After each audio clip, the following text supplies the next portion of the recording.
Bonjour à tous, j'espère que vous allez excellemment bien et aujourd'hui on se retrouve pour parler cyclisme, pour faire le débrief de l'étape numéro 16, débrief qui va être un petit peu particulier, il n'y aura pas d'habillage, il n'y aura rien, déjà je le fais que ce matin, nous sommes le 14 juillet, tout simplement parce que hier j'étais sur la route, j'ai fait toute la sainte journée, à venir Gérald de Palmas, mais j'ai fait 450 km de voiture, donc autant vous dire qu'hier soir j'étais un petit peu cramasse. J'ai suivi l'étape sur RMC.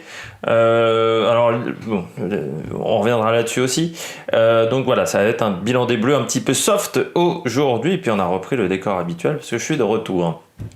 Donc il y a le vrai micro, voilà, parce qu'on m'a vachement dit le micro frotte. Oui, mais j'avais qu'un kit main libre.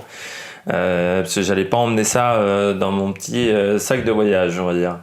N'hésitez pas à vous abonner à la chaîne, n'hésitez pas à réagir dans les commentaires, n'hésitez pas à mettre un pouce bleu, n'hésitez pas à partager la vidéo si vous pensez qu'elle peut intéresser votre entourage. Et puis maintenant qu'il y a du son de qualité, c'est encore mieux, même si la caméra, j'ai pas pris la webcam, j'ai pris la caméra habituelle. Donc on revient sur du 30 images secondes. Le bilan des Bleus. Alors oui, donc j'ai avant tout j'ai écouté sur RMC, c'est sympa RMC, mais alors j'ai dû entendre 20 bornes de course parce que les mecs en fait, il y a 3 heures d'intégral tour, sauf qu'il y a 2 heures on parle pas vraiment du Tour de France, mais on parle des à côté du cyclisme. Notamment hier, c'était les agents de coureurs. C'est sympa. Mais le problème, c'est qu'on n'a pas entendu parler énormément de la course, donc j'ai pas vu les images. Donc je vais faire vraiment avec mes impressions de ce que j'ai entendu. On commence tout de suite par le bilan des Bleus. Du côté des plus, je vais parler de Franck Bonamour. Pourquoi Franck Bonamour ? Parce que encore dans une échappée aujourd'hui, et je trouve qu'il faut avoir le moral pour prendre autant d'échappées pendant tout le Tour de France. Il s'est énormément accroché en plus sur cette étape-là, Franck Bonamour. Et comme je le disais lors des étapes précédentes, c'est la seule satisfaction, encore une fois, de BB Hotel, parce que Quentin Paché n'était pas là, parce que Pierre Rolland n'était pas là non plus, donc un petit peu tristoun. Du côté de Franck Bonamour, très très belle étape encore du français, voilà, il finit 5e. Heureusement qu'il est là, vraiment pour BNB, parce que au niveau des primes de course, parce que sinon ça aurait été un petit peu compliqué. C'est un coureur qui est assez intéressant, il a bien fait de changer d'équipe l'année dernière. L'année dernière, il était chez Arkea. Il avait du mal à être. Il était que sur les courses françaises. Puis là, cette année, il arrive à retrouver des courses, on va dire des grosses courses internationales. C'est vraiment une bonne nouvelle pour Franck Bonamour. Puis du côté de BNB Hotel, voilà, c'est une satisfaction au niveau des résultats. C'est une très bonne chose. Je continue du côté des Français avec Pierre-Luc Périchon. Du côté de la Cofidis, toujours un très bon coureur, Pierre-Luc Périchon. C'est un très bon baroudeur, c'est un très bon équipier. C'est vraiment le mec, un peu comme Julien Bernard chez Trek. C'est un mec qui, chez Cofidis, aide énormément les leaders sur les sprints, même en montagne. Il a toujours fait du très très bon travail. Coureur qui a 34 ans. Qui est depuis 2019 chez Cofidis. Il a également énormément été chez Fortunéo, Bretagne Séchée.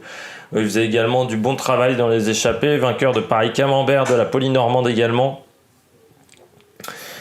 Coureur qui a des très bons résultats en France, mais qui a également eu des bons résultats sur le Tour de France, déjà des classements d'étapes. Et là, c'est son meilleur classement sur l'étape du Tour de France. Il a failli faire deuxième. C'est vrai qu'au niveau du sprint, il lui manque, semblerait-il, selon RMC, pas grand-chose. Pardon, mais 4e place tout à fait intéressante pour le Français. Et puis, Cofidis fait quand même un tour intéressant cette année. On les a vus beaucoup plus à l'attaque, beaucoup plus présents, malgré le fait que Christophe Laporte soit pas incroyable sur ce Tour de France, qu'il n'ait pas emmené Viviani.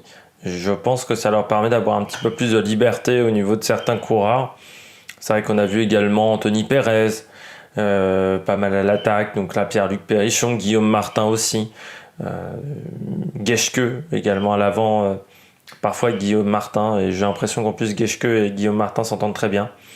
Non, c'est un bon Tour de France, je dirais quand même, de la part de Cofidis. C'est pas un Tour de France exceptionnel, mais par rapport aux années précédentes, c'est mieux.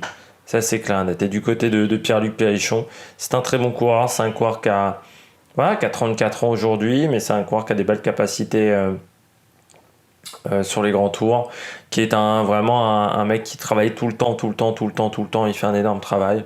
Je voulais souligner sa belle performance parce que c'est un coureur que j'ai souvent vu dans des échappées et il a souvent été bon.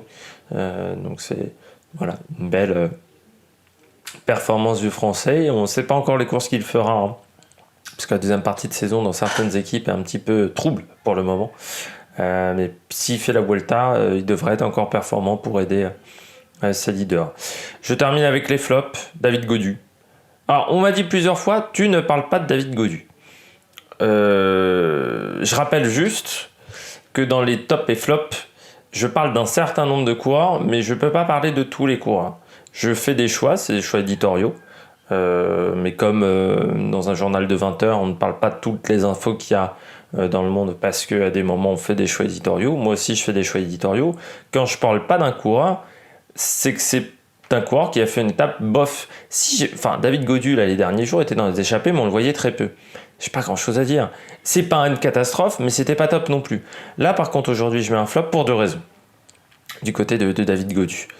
Premièrement, sur une échappée comme ça, il a couru à contre-temps toute la journée. Il a fait preuve d'un manque d'intelligence assez important, je trouve, le Français. Parce que voilà, il a couru à contre-temps, il aurait dû suivre Conrad. C'était pas une mauvaise idée de suivre Conrad, je pense. Surtout que Patrick Conrad n'est pas un branquignol. Hein, on est quand même sur un coureur qui a certes pas un grand palmarès, mais qui est un bon grimpeur. Patrick Conrad, qui est un grimpeur intéressant. Donc il faut le suivre. Surtout dans une échappée où on avait Pierre-Luc Périchon, Franck Bonamour, qui techniquement était quand même en dessous. Rota, Bakelands, c'était quand même aussi en dessous. Donc Gaudu, il fallait juste qu'il se débarrasse de Colbrelli et Matthews, qu'il n'a jamais réussi à faire de la journée. Et ensuite qu'il arrive à revenir, qu'il arrive à lâcher Conrad, qui était le meilleur grimpeur du groupe. Il part pas avec Conrad, déjà erreur.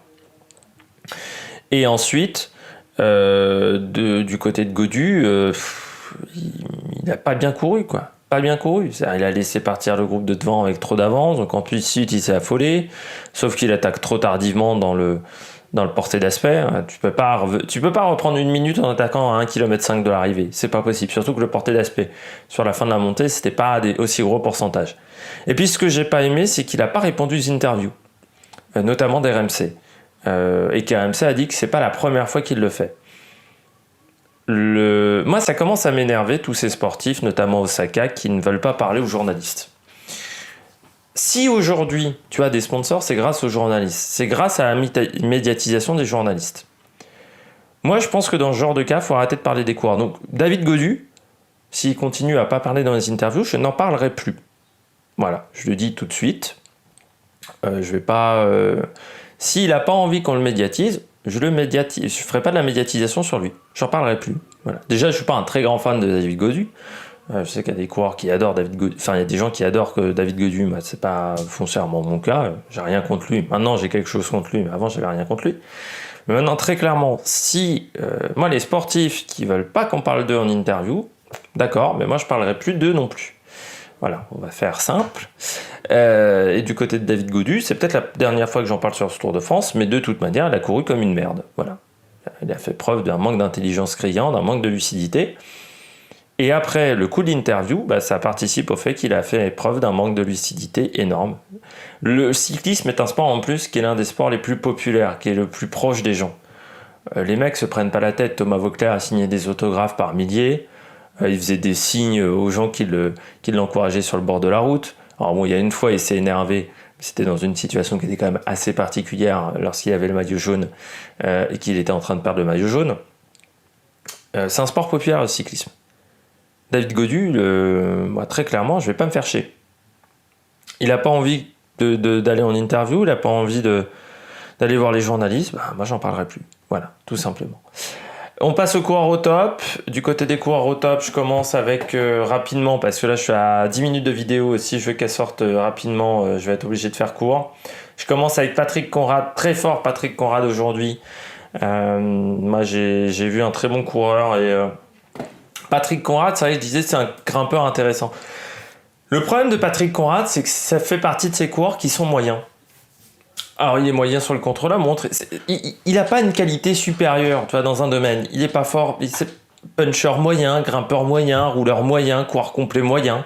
C'est un coureur qui a parfois été bien classé en milieu de deuxième semaine, mais qui ensuite s'est un peu écroulé.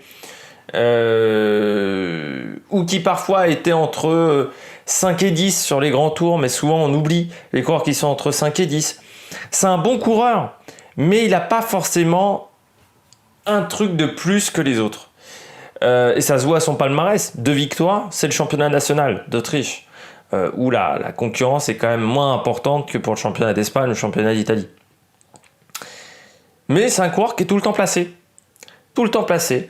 3e du Tour de Suisse en 2019, 7e du Tour d'Italie, 8e du Tour d'Italie en 2020, 7e en 2018, 7e de Paris-Nice en 2018, 7e du Tour de Pays Basque, du El País Vasco, 17e, en 2017, pardon, 5e du Grand Prix cycliste de Québec, 2e du Nettage du Tour d'Italie en 2020, 6e de la Classica San Sébastien, 9e du Tour du Pays Basque, 16e du Tour d'Italie en 2017. C'est un mec qui est toujours placé, mais qui gagne jamais.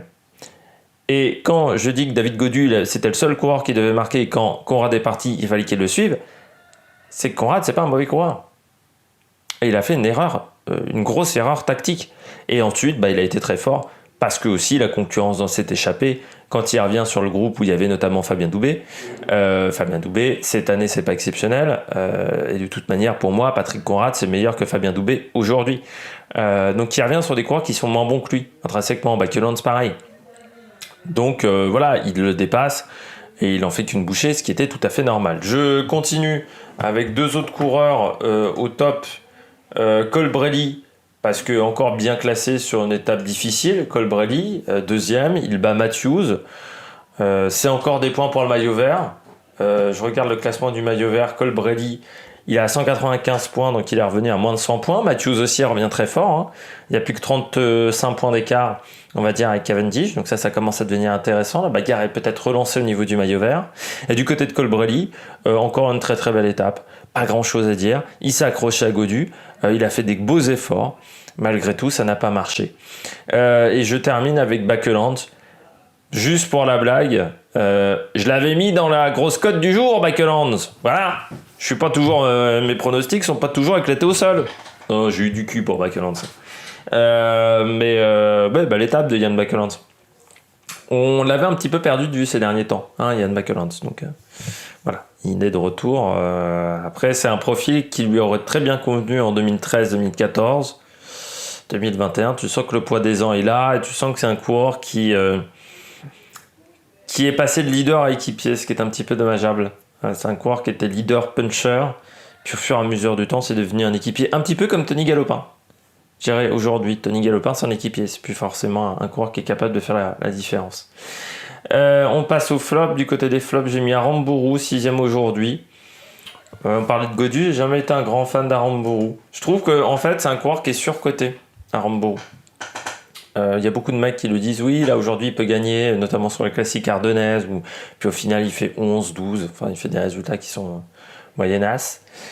Du côté d'Aramburu, voilà, pas incroyable aujourd'hui. Moi j'ai pas été impressionné par le coureur espagnol, donc jamais vraiment dans le coup. Et puis tu regardes, il finit quand même derrière Colbrelli et Matthews.